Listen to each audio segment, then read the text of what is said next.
Hello Bearcasters, and welcome to another edition of Bearcat Blitz. I'm William Wolkoff. The men's basketball team is back in the top 25 after a gutsy 71-69 overtime win over then number 25 Marquette. They got the victory despite not having starting point guard Kashmir Wright, who sat out with a knee sprain. However, on MLK Day, the Bearcats fell short of pulling off a miraculous upset over number 3 Syracuse, leaving the Carrier Dome with a tough 57-55 loss. The Bearcats are now 16-4 on the season and 4-3 in conference play. They stand at number 21 in the nation. Shooting guard Sean Kilpatrick has been on fire for the past week. The junior seems to live for moments and games in which his team needs him the most.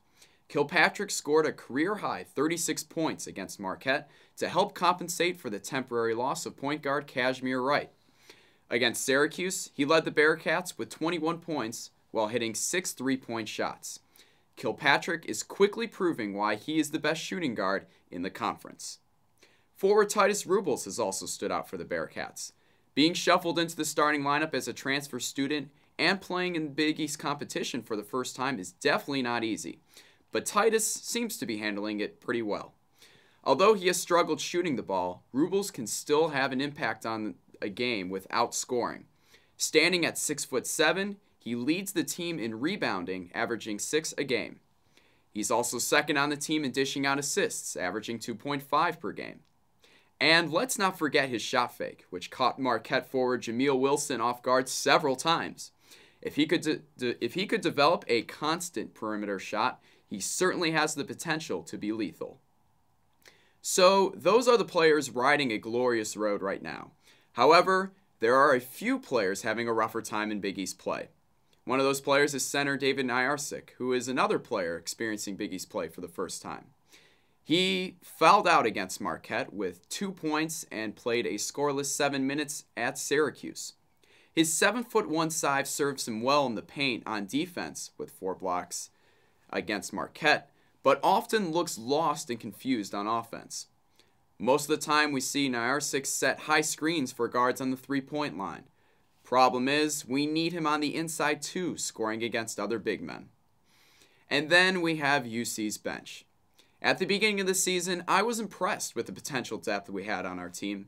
However, the bench has not lived up to my expectations in Big East play. This past week, the bench thrived against a weaker DePaul team, scoring 17 points. But in the 2 games against better Big East teams in Marquette and Syracuse, the bench scored only a total of 12 points, and 4 of them were on the road at the Carrier Dome. Players such as forward Justin Jackson, Jermaine Sanders, and guard Geelong Gwynn need to produce more points when they're in the game. However, they have been playing solid defense so far and have been good on the boards. Luckily, the Bearcats will receive some much-needed rest this week, especially for Kashmir Wright to rest his knee. They don't play until Wednesday, January 30th against an average Rutgers team. The journey has the potential to be glorious if Mick Cronin can fix some of the problems during this week of rest. I'm certainly not worried. He's done that before. Meanwhile, the women's basketball team is on a 5-game skid, with their latest loss coming to DePaul 51-45. Junior guard Daisha Hollins led the Lady Bearcats with 14 points and 3 assists, while junior forward Janice Randolph recorded her first double-double of the season, scoring 10 points and tying a career high with 13 rebounds. Things will get tougher as the Lady Bearcats welcome number 3 UConn to Fifth Third Arena this Saturday.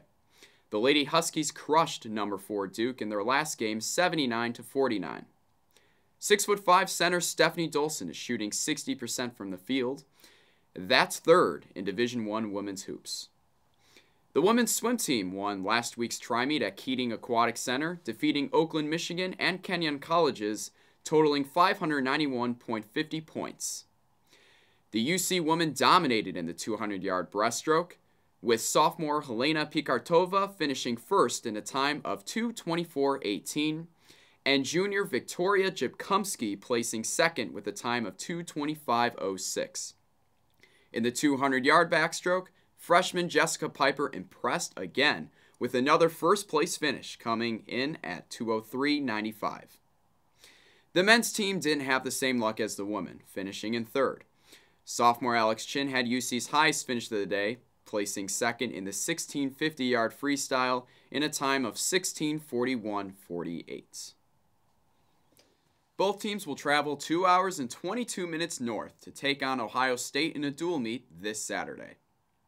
On behalf of all of us here at Bearcast, I'm William Wolkoff. Join us next week for another edition of Bearcat Blitz.